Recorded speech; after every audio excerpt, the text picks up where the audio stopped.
আমগুৰিত ভুৱা এছপিৰ বলি এজন ফেৰী ব্যৱসায়ী। ভুৱা এছপিৰ সন্ত্ৰাসে এতিয়া আমগুৰি আৰু হালুৱাটিঙত তীব্ৰ চাঞ্চল্যৰ সৃষ্টি কৰিছে। নিজকে এছপি বুলি পৰিচয় দি দম দাদাগিৰি মাৰপিট কৰি লুটি ললে ৫,০০০ টকা। ইয়াৰ উপৰি খাটি খোৱা ফেৰী ব্যৱসায়ীজনৰ ৫,০০০ মান টকাৰ ব্যয়বস্তু ভাঙি চুৰমাৰ কৰে ভুৱা এছপিয়ে। কিন্তু এই অভিযোগ আমাৰ নহয়। এই অভিযোগ উত্থাপন কৰিছে গেলেকী মুদিনগৰ নিবাসী ৰাজু মুণ্ডা নামৰ চাহ জনজাতি ফেৰীৱালা যুৱকে। ঘটনাৰ বিৱৰণী মতে আজি পুৱা ফেৰীৱালা ৰাজু মুণ্ডাই ঘৰৰ পৰা ওলাই ফেৰী কৰি আমগুৰি দুপদৰৰ পৰা ঘৰৰ অভিমুখে দিনৰ প্ৰায় ১.৫ মান বজাত আহি থকা অৱস্থাত উৎকট গৰমৰ বাবে দুপদৰ আৰু বুঢ়াগাঁৱৰ ৰাস্তাৰ কাষৰ এজোপা গছৰ তলত জিৰণি লৈ আছিল। তেনে সময়তে উক্ত স্থানত এখন বলেৰো বাহন লৈ এজন ভুৱা এছপিৰ আৱিৰ্ভাৱ হল। বলেৰো বাহনখনৰ পৰা নামি আহি হঠাৎ একশ্যন আৰম্ভ হল ভুৱা এছপিৰ। প্ৰথমে লাঠ গুৰ আৰু ঘোচা, তাৰ পিছত লুটপাট। এই সমগ্ৰ ঘটনাৰ সন্দৰ্ভত ভুক্তভোগী ফেৰীৱালা ৰাজু মুণ্ডাই হালুৱাটিং আৰক্ষী থানাত এজাহাৰ দাখিল কৰে। এতিয়া লক্ষণীয় কথাটো হল যে দিন দুপৰতে নিজকে এছপি বুলি পৰিচয় দি সন্ত্ৰাস চলোৱা ব্যক্তিজনক হালুৱাটিং আৰক্ষীয়ে গ্ৰেপ্তাৰ কৰিব পাৰিবনে? News desk report, Assam live 7। তোমাৰ নামটো প্ৰথম কোৱা। ৰাজু মুণ্ডা, ঘৰ গেলেকী মুদিনগৰ চাহ বাগিচা। কি হ'ল গোটেই ঘটনাটো কোৱাচোন। কালি মই ৰাতিপুৱা ফেৰী লৈ যাওঁতে ঘূৰি আহোঁতে ঘূৰি অহা দুপদৰ চাৰিআলিটো পাৰ হৈ সন্মুখতে মাছ জেগাতে ঠাণ্ডা ল'বলৈ ৰখি আছিলোঁ। বগা বলেৰো এখন আহিলে। বলেৰোখন অহাৰ লগে লগে এজন মানুহ গুচি গ'ল।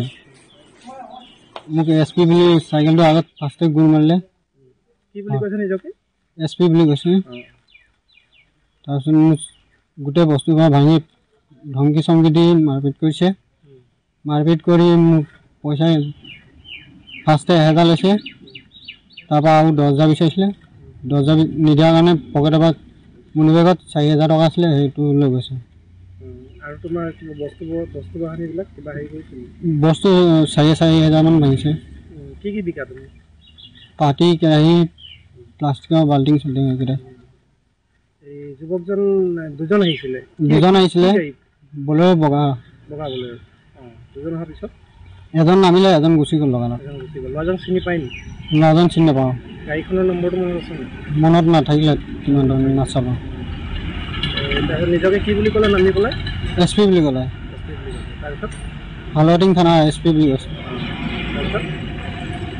সিমানটো কমতে মাৰিলে আমাক। কাণত মাৰিছে, ভৰিত, পিঠিত। পইচা নিজে উলিয়াই লৈছে নেকি? পইচা মনি বেগটো নিজে উলিয়াই লৈছে। ১০,০০০ বিচৰাৰ পিছত আমি ১,০০০ টকা ভৰত দি দিছোঁ। আৰু কোনফালে লৈ পেলাই গৈছিলে? তাতো অলপ দেৰি ৰখি আছিলে। তাৰপৰা আৰু এজনক আহি পিনে মটৰচাইকেলৰ পৰা তাকো পইচা লাইচেঞ্চ আছে নাই সেইবোৰ সুধি আছিলে। সি ২০০ টকা দিলে আৰু গুচি গ'ল। মানুহজন কোনফালে গ'ল? মানুহজন আমি তেতিয়া মোক পইচাটো লৈ লোৱাৰ পিছত মোবাইল ভাঙি পেলাই দিলে না। মোবাইলো ভাঙিছে নেকি? মোবাইল সৰু এটা ভাঙিছিলে। তাৰপিছত মানুহজন কোনফালে গ'ল? মানুহজন তেতিয়া আমি বেলেগ ৰখাওঁতে আমি গুচি আহিলোঁ। বেলেগ মানুহক তেওঁ আৰু ৰখাইছিলে? গাড়ী চেক কৰিছিলে তাৰমানে?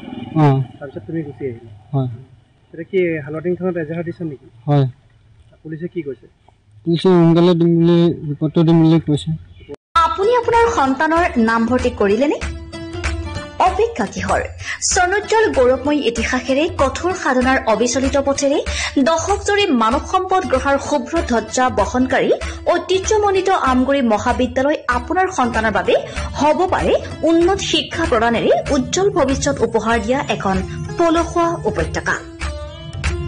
মহাবিদ্যালয়খনে উচ্চতৰ মাধ্যমিক চূড়ান্ত পৰীক্ষাত অসমৰ ভিতৰতে দ্বিতীয় আৰু সপ্তম স্থান দখল কৰি দুবাৰকৈ অঞ্চলটোলৈ গৌৰৱ কঢ়িয়াই আনিছে। ১৯৬৭ চনতে প্ৰতিষ্ঠা লাভ কৰা মহাবিদ্যালয়খনে পঢ়া শুনাৰ ক্ষেত্ৰত কিছু পৰিমাণে দুৰ্বল ছাত্ৰ ছাত্ৰীৰ বাবে বিশেষ শ্ৰেণীৰ ব্যৱস্থা তথা বৃত্তিমুখী পাঠ্যক্ৰমৰ অন্তৰ্ভুক্তি মহাবিদ্যালয়খনৰ ইতিবাচক দিশ। নাকৰ দ্বাৰা এ গ্ৰেড লাভ কৰা আমগুৰি মহাবিদ্যালয়ত আপোনাৰ সন্তানটিক নামভৰ্তি কৰাই আপুনি সফলতাৰ অংশীদাৰ হোৱাৰ সুযোগ লাভ কৰিব পাৰে।